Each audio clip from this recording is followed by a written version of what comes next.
हमारे साथ इस वक्त मौजूद हैं नेहा महाजन जी, जो जम्मू एंड कश्मीर यूटी की महिला मोर्चे की सदर हैं। वो हमारे साथ यहाँ पे मौजूद है बात करने के लिए वुमेन रिजर्वेशन बिल के हवाले से भी, इसके रिजेक्शन के हवाले से भी, और जो इनका मंसूबा है आने वाले दिनों में प्रोटेस्ट का, महिला मोर्चा का, तो उस हवाले से बात करेंगे। नेहा जी, आपका खैर मकदम न्यूज़ 18 में। ये बताइए कि जो वुमेन रिजर्वेशन बिल के रिजेक्शन के बाद जो रिएक्शन आया, स्पेशली बीजेपी की जानिब से, पीएम भी बोले, महिला मोर्चा की जितनी भी अध्यक्ष हैं उनने बोला, तो अब आप लोगों ने एक कैंपेन शुरू की है प्रोटेस्ट के हवाले से, क्या कहना चाहेंगे? देखिए, एक तो पहले हमें विश्वास था कि कहीं ना कहीं एक बड़े लंबे इंतज़ार जो है वो ख़त्म होने जा रहा था, परंतु एक बड़ी एक्सपेक्टेशन से ये सत्र बैठा था 16, 17, 18 वाला। और ये बड़ा दुर्भाग्य की बात है कि 17 को जिस तरह इन लोगों ने शोर मचाया और कानून बनने नहीं दिया, उसको पारित नहीं होने दिया, ये सिर्फ बिल की बात नहीं थी, कानून की बात नहीं, ये पूरे भारत देश के मातृशक्ति का मान सम्मान की बात थी।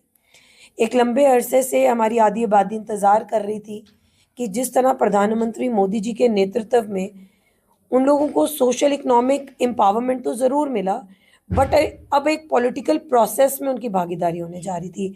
हमारी मातृशक्ति राजनीति में अपने आप को रिप्रेजेंट करने जा रही थी पार्लियामेंट में, वो पॉलिसी मेकर्स बनने जा रही थी, वो डिसीजन मेकर्स बनने जा रही थी। परंतु विपक्षियों ने एक बार फिर दर्शाया कि हम नारी सशक्तिकरण को सिर्फ एक नारा बना के चलेंगे और उनका इस्तेमाल करेंगे वोट बैंकिंग के लिए, इलेक्शंस के टाइम पे, हम उन्हें आगे नहीं आने देंगे।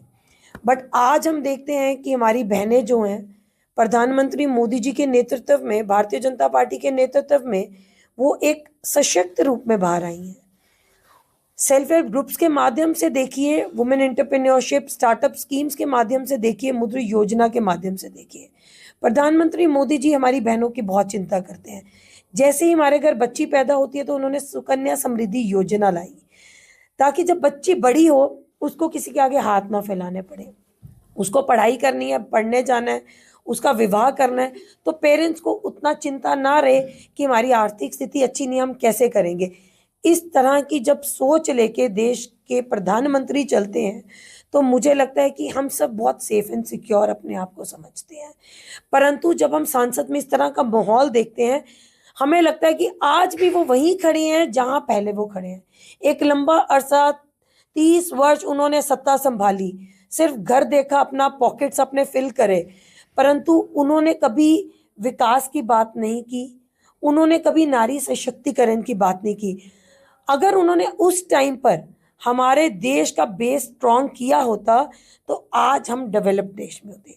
आज मातृशक्ति मोदी जी के नेतृत्व में वुमेन लेड डेवलपमेंट की बात। नेहा जी, कांग्रेस कह रही है या विपक्ष कह रहा है, अपोजिशन ये कह रहा है कि ये it was a political stunt, और ये जस्ट जो आने वाला इलेक्शन है इससे बीजेपी का ही जो है भला होने वाला था।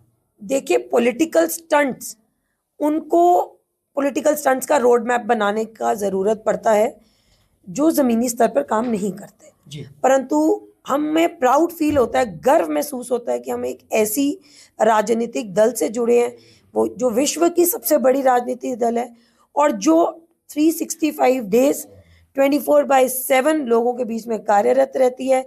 भारतीय जनता पार्टी का कार्यकर्ता इलेक्शंस में नहीं दिखता है, वो आपको 24/7 365 डेज जो है वो लोगों के बीच में दिखता है। आज मातृशक्ति, नारी शक्ति अधिनियम बिल के माध्यम से हमारी बहनों की आवाज बनने जा रही थी, उन्होंने उसको रोका। राजनीति स्टंट उन्होंने किया, वो कभी नहीं चाहते कि राजनीति में हमारी मातृशक्ति की भागीदारी रहे। साउथ की पार्टियों ने तो बढ़ चढ़ कर हिस्सा लिया इसमें, और उनने ही ज्यादा विपक्ष किया। ये सब मिली जो भगत है, आगामी चुनावों में इनको मुंह तोड़ जवाब मिलेगा, और वो भी हमारी माताएं बहनें इनको वोट नहीं देके करारा जवाब देंगे। बीजेपी कब तक, और स्पेशली महिला मोर्चा कब तक इसका विरोध करते रहेंगे? मैंने कहा, नारी शक्ति का दूसरा नाम संघर्ष है जी। और जब तक ये रिजर्वेशन पास नहीं होगा, संघर्ष जारी रहेगा। और पूर्ण विश्वास है कि प्रधानमंत्री मोदी जी के नेतृत्व में जल्द ही हमें अच्छी खबर मिलेगी। बहुत बहुत शुक्रिया। नेहा महाजन हमारे साथ बात कर रही थी, यूटी महिला मोर्चा की जो प्रेसिडेंट हैं जम्मू एंड कश्मीर की, वो हमसे बात कर रही थी। उन्होंने कहा कि ये महज ख़वातीन की जो रिजर्वेशन बिल है उसका विरोध करना ये है कि ये महिलाओं का आरक्षण और स्पेशली जो महिलाओं की रिजर्वेशन है उसके ख़िलाफ़ ये कदम उठाया गया है, जैसा कि नहीं होना चाहिए था। और इन्होंने कहा कि आइंदा दिनों में बीजेपी जो है इसका जमकर जो है वो विरोध करेगी, प्रोटेस्ट करेगी, और आइंदा दिनों में होपफुली उम्मीद है कि ये बिल कहीं ना कहीं एक दिन पास हो ही जाएगी। ज़हूर रिजवी, न्यूज़ 18 नेटवर्क, अनंतनाग।